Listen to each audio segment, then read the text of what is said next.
Hello and welcome to another motorcycling video.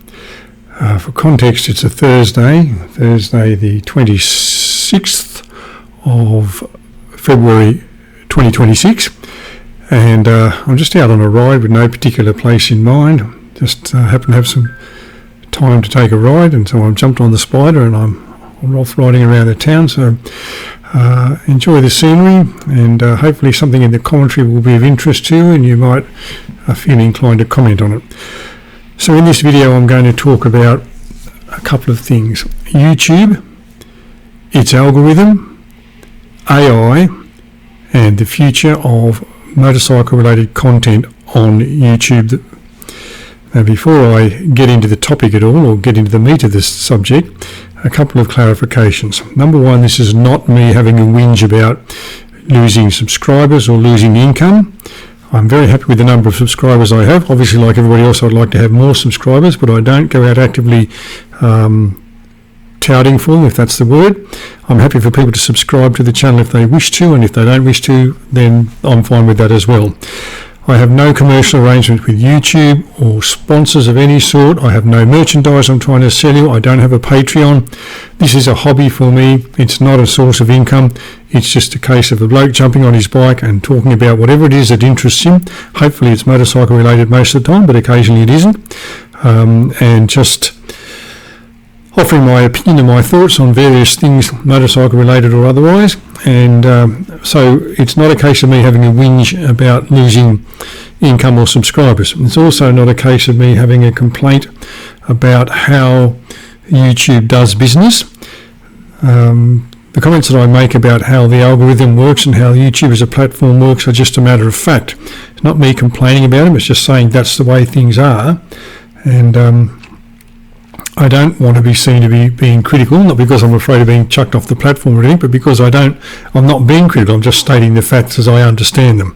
So with all of that said, let's get into the meat of the subject. And as anybody who watches YouTube, who has a YouTube channel, who has a YouTube account, or even occasionally looks at YouTube will know, YouTube knows what you like. It knows what you're interested in. And its algorithm, and I don't pretend to know exactly how it works, but I know the basics of it. The algorithm works out what you like and keeps feeding you more of it. And the idea of that is, in some ways, is a good thing, because if you're interested, let's say, in motorcycle videos, then YouTube does the hard work and finds them for you and feeds them to you. So you're always getting what it is you're interested in. If you say, well, I don't want to watch any more motorcycle videos, and you go and watch something else, YouTube will soon realise that. And start feeding you things about that. So if you started watching running videos, for example, then it would say, well, this guy's interested in, or this person's interested in running videos, and the algorithm would adapt and feed you running videos. And that's just a statement of how the algorithm works. There's not a commentary on social media and how it does or doesn't impact children. I'm not here to talk about that. I'm just here to say that's how the algorithm works. And that's fine. To a point. The problem with that is with the AI generated content, which we'll get to in a moment. But before that, let's talk about the real people that create content, motorcycle related or otherwise. But in this case, let's talk about motorcycle related content. There are lots of channels, probably more than I could ever name, and there are lots of channels that I watch. Sometimes I watch them regularly, some people I watch more frequently and more often than others. And it just happens to be that some people I go to their channels more often than others. Not a criticism of anybody, I just go to some channels more than others. Some of the channels I follow, I watch, I'll give you a list of them. Are Motorcycle MC Rider, who's based in Dallas in Texas. Coach Bob, who's based in Florida in the United States. Both of these guys talk about safety, and I think at one stage they've both been motorcycle instructors, but they often talk about safety things. Coach Bob likes to give you life lessons as well, and he mainly talks about riding his Spider, where Kevin at MC Rider mostly concentrates on safety tips. There are some people in England or in the UK that I watch frequently. One is Back in the Saddle, and he's a guy that seems to have come back to motorcycling after a bit of a break, and is very keen on telling you how good Maxi scooters are. And at the moment I'm watching a video where he's comparing his Honda AD350 with a BMW 400 GT. He's riding both of them, just comparing them. There's another guy called the Missenden Flyer. Both of these guys mostly do reviews of motorcycles, or that they've been made available. It's been made available to them by a dealer or by the press. And they get on the bike, they take it for a ride, and they tell you what they think about it. There's another one that I've come across recently with the username Kate. Is a young English female who, when I first saw her, was riding an Indian, that is Indian brand motorcycle, not one made in India, an Indian brand motorcycle, in what I thought was southwest America, of the United States, but it turned out to be Spain. But I've subsequently come across her testing a brand of motorcycle called Bender, which is from China, and they are being marketed in the United States, in the United Kingdom at the moment. So she's from the United Kingdom, and mostly she does tests of motorcycles. Then there are some Australian people that I watch. There is a channel called Biker Talk, TORQUE, notice the play on words. There's a couple, the male and the female, and they go riding and they review motorcycles and they talk about all things motorcycle related. There is Christine the Barbering Biker, and there is a bloke called Spider67. I assume the 67 relates to his age. He has a Spider. He lives in Queensland somewhere, and he often just meets up with his mates who also own Spiders, and they go riding somewhere, have lunch, tell some war stories and ride home again, and he lets you enjoy the scenery while he talks about it and talks about the roads and so on. And then there's a bloke called Old Not Dead.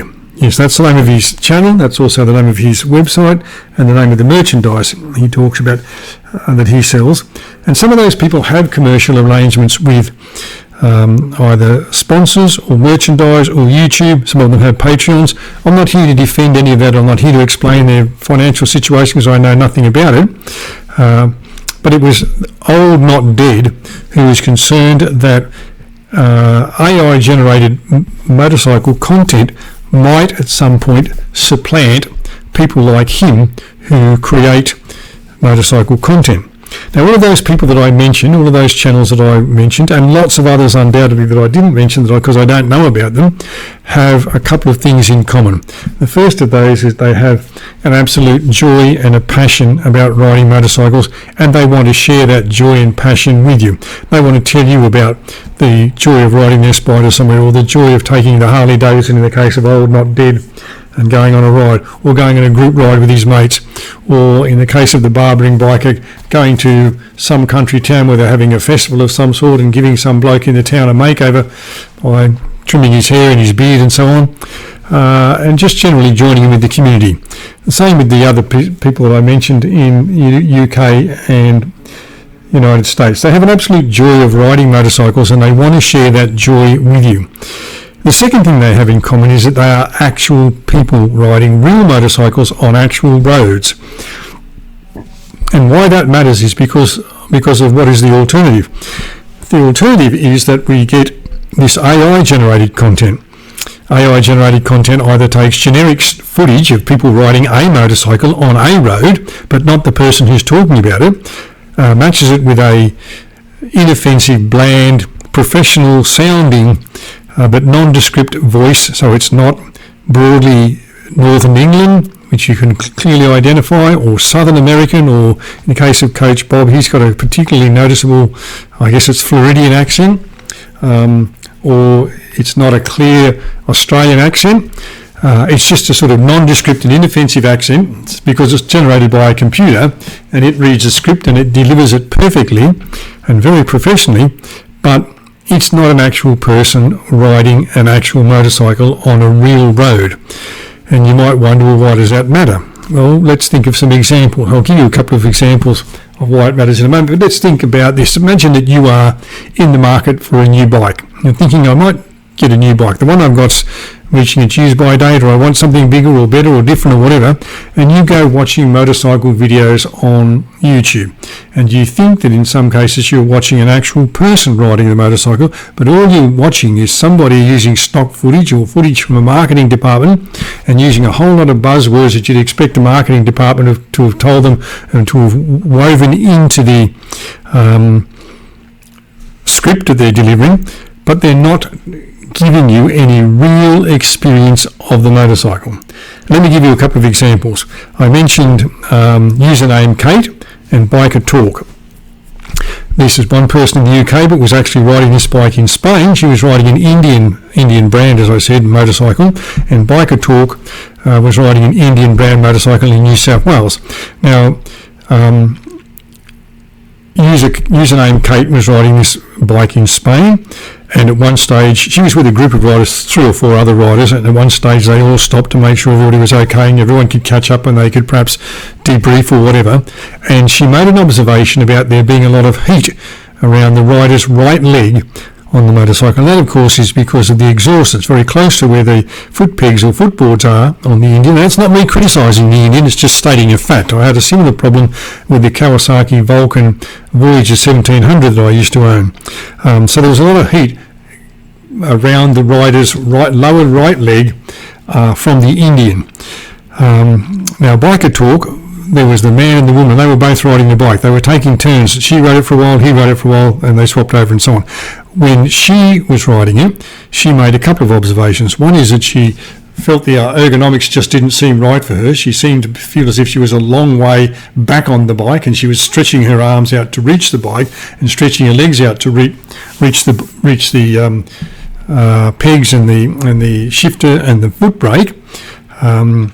So she made that observation, but she also made an observation about the heat around the rider's leg. Now, if you get, if you get a computer-generated, AI-created video of somebody riding a bike, you're not going to get that piece of information because that person hasn't thrown their leg over the bike, hasn't ridden it for an hour or so till it's reached its peak operating temperature, and then stopped for a little while just to perhaps gather their breath or make sure everything's okay, or let the person behind them catch up or whatever, and made this observation about the heat. Now, the heat may only be a minor issue and probably not a big thing you're going to notice when the bike's travelling at 100 kilometres an hour, but you're going to notice it if you're driving in the city and you'll stop start at traffic lights and roundabouts and giveaways and all that sort of stuff, but you're not going to get that information from an AI generated video because the person hasn't actually thrown their leg over the bike and ridden it to the point where that heat becomes an issue. Now, I also mentioned username Kate in relation to a brand of motorcycle called Bender, which is coming from China and is being marketed in the UK. As far as I know, they're not being offered in Australia at the moment. There is a 500, which I think is called the Chinchilla, and there's 700, which is called the LFC. It's actually 656, but it's marketed as a 700, and it's called the LFC. I'm not sure what that stands for. She might have mentioned it in her video. But she made a very interesting observation. The 700 has a really big, fat, wide rear tyre. She made a note of it. Somebody else on another channel that was also testing the same bike made exactly the same observation. In fact, they said they thought it was the biggest tyre they'd ever seen, rear tyre they'd ever seen on a bike. Now, whether that's true or not, I don't know. But she made a note of saying that when the bike was going around the twisties in England, where the road was quite narrow and there was not a lot of room either side and there was no shoulder, that especially when the road was wet, when she was leaning the bike, the back tyre didn't seem to be responding as well as she thought it should do, or she just felt a little bit, I wouldn't say unsafe, but it just felt a bit iffy, a bit off, the way the rear of the bike was behaving, and she put it down to the back tyre. She noted that the bike had one of the longest wheelbases, I think over 1100 millimetres or something like that, so well over a metre of length in the wheelbase. Lots of other things about the bike were very satisfactory and she loved riding it and all that sort of stuff, but there was the issue of the rear tyre being what it was and it not responding the way she thought it should do in certain conditions. Now that may not be an issue for you. You may be heavier than her. You may be driving on mostly dry roads and not have that issue. Obviously, we have a perception of England being wet all the time, and the roads do seem to be always wet. So maybe it's just a thing that UK riders would have to put up with. So if the alternative is to say, well, somebody's just scoured the internet for or been given some stock footage of a motorcycle being ridden on a road, and there's a commentary, but the commentary is not actually a real person, then that's not giving you what the bike is going to be like for you to ride on a regular basis. Now you can tell these AI generated videos because, as I said, the voice is often very professionally done, very smooth and very well delivered, but often quite bland and deliberately chosen to be inoffensive. So it's not a thick Northern English accent, it's not a Scottish accent, it's not an Australian accent, it's not an American accent, it's just some sort of nondescript English accent, nondescript accent with someone presenting a well-polished script in English, and often just using some sort of stock footage and buzzwords that seem to come from the marketing department or the advertising agency. Now, having identified the problem and told you what I think is the issue here of real people creating real content, riding actual motorcycles on real roads in all sorts of conditions, wet and dry, hot days, cold days, days when the road is wet, days when they're just feeling fatigued, days when they're riding with a whole bunch of other people and wondering about how to ride in a group and if everybody else in the group knows how to ride properly and so on. Those people, those real motorcyclists, are concerned that if the AI generated stuff continues to come, and it will, that their content will be pushed back. The algorithm works on, first of all, what is it you like and how long do you spend watching it? And the more time you spend watching a video, the algorithm believes, well, you really like that video and that content from that person, so I'll send you some more from that person.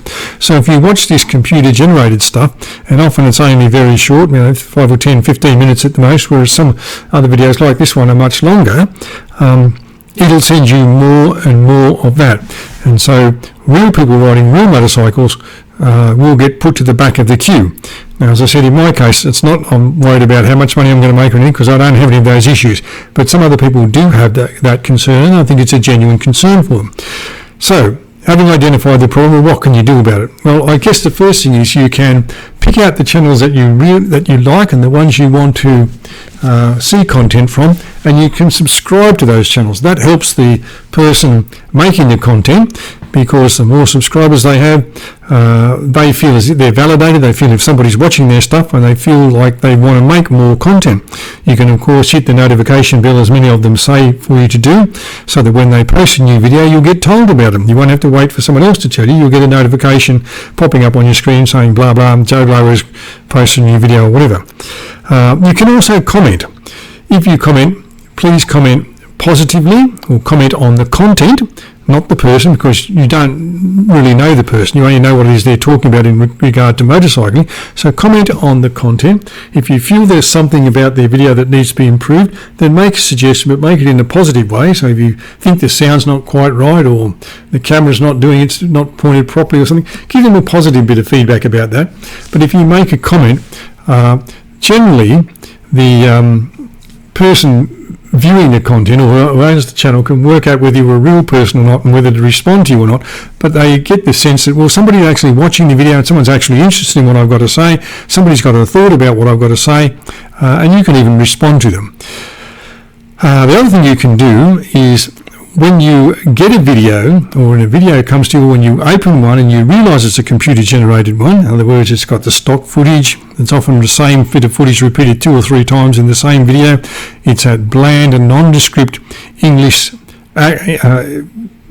commentary presented in English, but it's not discernible as being Australian, United States, New Zealand, whatever. It's just a bland, inoffensive thing. When you hear that and you recognise that that's what it is, click away from it. Close it off.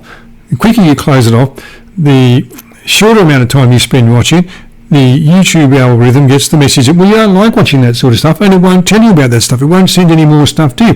Now, that won't stop people, it won't stop computer whoever it is, bots or whatever, is making that sort of content, because that sort of content can be made very quickly. Somebody programs it, tells it what it wants, goes away, has lunch and comes back, and it's all done. Whereas in the case of this videos from the barbering biker, old not dead, biker talk, or whoever it is, that often takes days or even weeks, because you first of all got to go out and film the video. You might be using multiple camera angles rather than just one camera. You've got to put all those different camera angles together. You often do the audio later on, as I'm doing now, and then you want to add other sorts of effects on the screen, messages and cards, I'm not sure, titles, subtitles, that sort of stuff wants to come on. All of that takes time.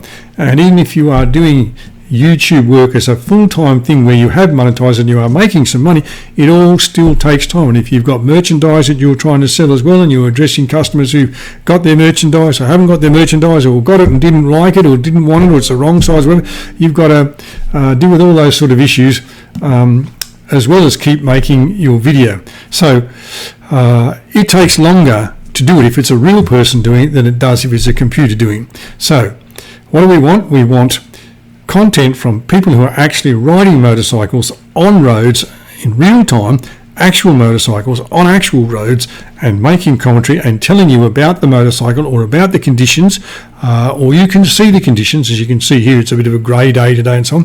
What we don't want is continually bland voiceover computer generated stuff where nobody's actually put their leg over a bike, and nobody's been able to describe how the bike handles in the wet, whether it's a heavy clutch or a light clutch, whether the ABS works well or not, whether the traction control exists and is any good or not, whether it can be turned off, or any of those sort of things.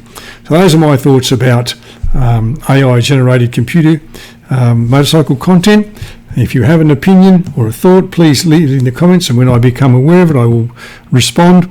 Enjoy your day. Keep watching the actual content that real people make, and when you're out on the road, ride carefully. Thanks for watching.